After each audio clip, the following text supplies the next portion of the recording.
नमस्कार अभिनंदन, आप सभी लोगों का स्वागत है आज के इस वीडियो में। Today we are going to discuss about a very important topic, that is George Soros and deep state.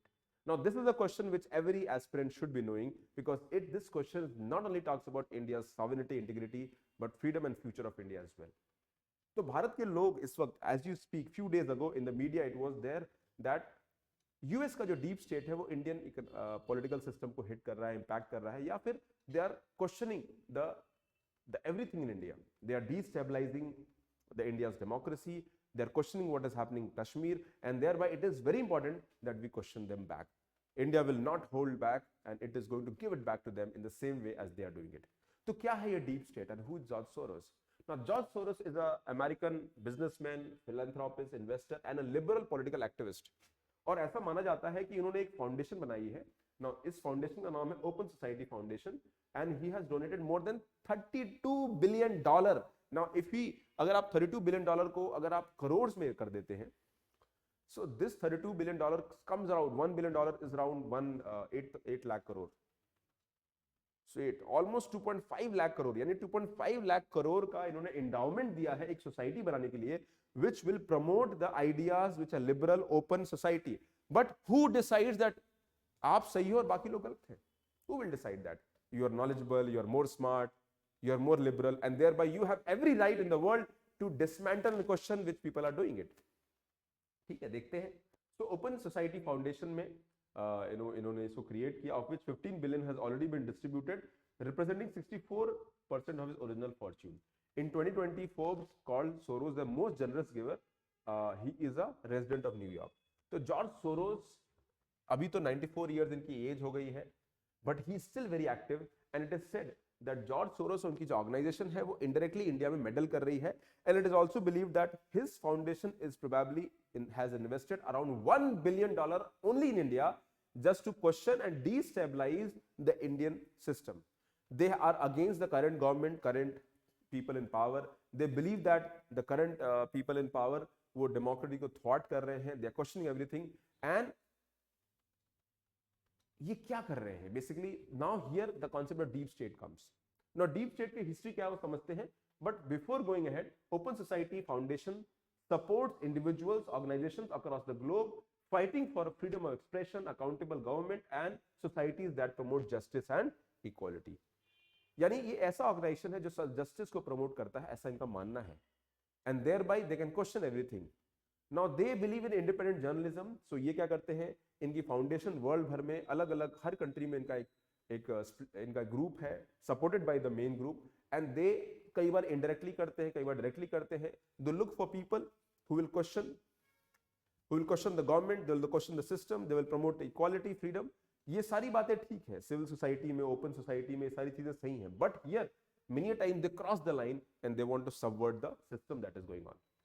अब डीप स्टेट के बारे में समझते हैं. द वर्ड डीप स्टेट पहली बार जो आया था वो 1964 में आया था by Wise and Ross, authors थे, about the CIA, and it said that US there are two government, one visible, one hidden. एक visible government है जो popularly elected government है, then you have invisible government which consists of private person, activists are there, then there are government officials are there, और ये लोग अपना agenda बनाते हैं, and they not only make their agenda but they decide the agenda of the country, indirectly influence करते हैं.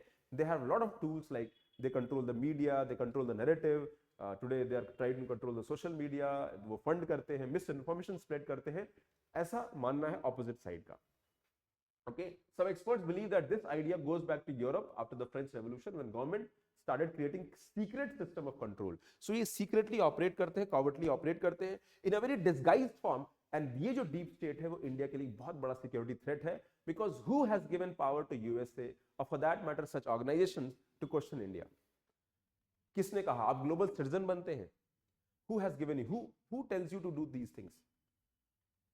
If India is doing something, yes, we have our own legal system, we have our own, हमारा अपना value system है, हमारी अपनी समस्याएं हम solve करेंगे. Who has given you right to question them? Who has given you freedom to enter in them? As a sovereign nation, ये हमारा right है कि हम अपने resources को control करें और अपने approach को control करें. But we should not be dictated by you. That is the prime question that has to be asked. Others trace it to political groups in places like Turkey and Egypt, But what interesting today is that the idea of deep state is no longer just a topic of political experts. It has become a mainstream conversation. In fact, USA में भी माना गया है कि भाई जो वहाँ की जो ट्रम्प गवर्नमेंट आने वाली है, डीप स्टेट उसके अगेंस्ट है. और डीप स्टेट में FBI है, CIA के लोग हैं, पॉलिटिकल एक्टिविस्ट है, प्राइवेट प्लेयर्स हैं, और ये लोग इंटरैक्ट करते हैं and they influence the policy decision. In fact ऐसा माना जाता है that they are stronger than the people who are in power, because their roots are deep inside the political system and they control the narrative, they control the viewpoint, they control the opinion. और ये opinion control करते हैं because they fund political politicians, they fund activists, they fund anybody whom they believe कि उनके agenda में use हो सकता है.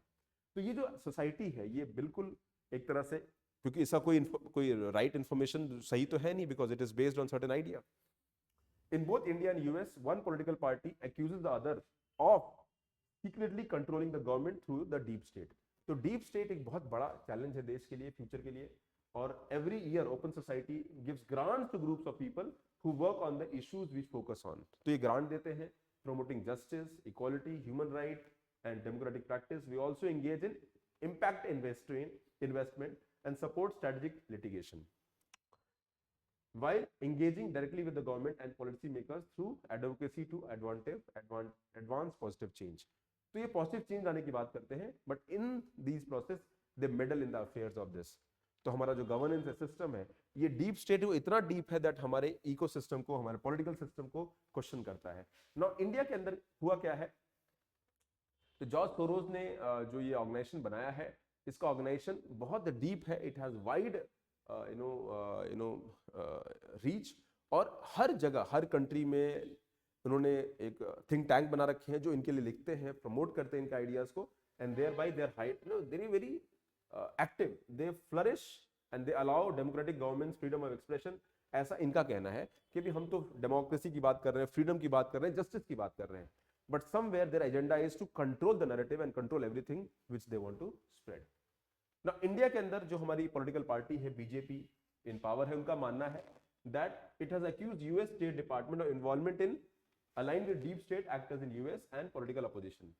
In series of post last week, series of post में BJP official account से कहा गया that US government has provided funding to the organized crime and corruption reporting project, कि उन्होंने US government को पैसा दिया है Global Investigating News Unit, एक news unit है जो investigate करते हैं, and it said that OCCRP has specifically targeted the Modi government by publishing stories on issues including New Delhi's use of spyware and Indian billionaire Gautam Adani's legal trouble.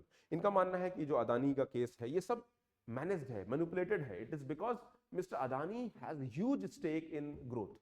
Many people say that mister Adani का growth में के opposition में China भी खड़ा है, because mister Adani has been, his organisation is growing, his organisation is involved in areas which are infrastructure, clean energy, green energy, and thereby if he becomes big, his approach might question the China in future.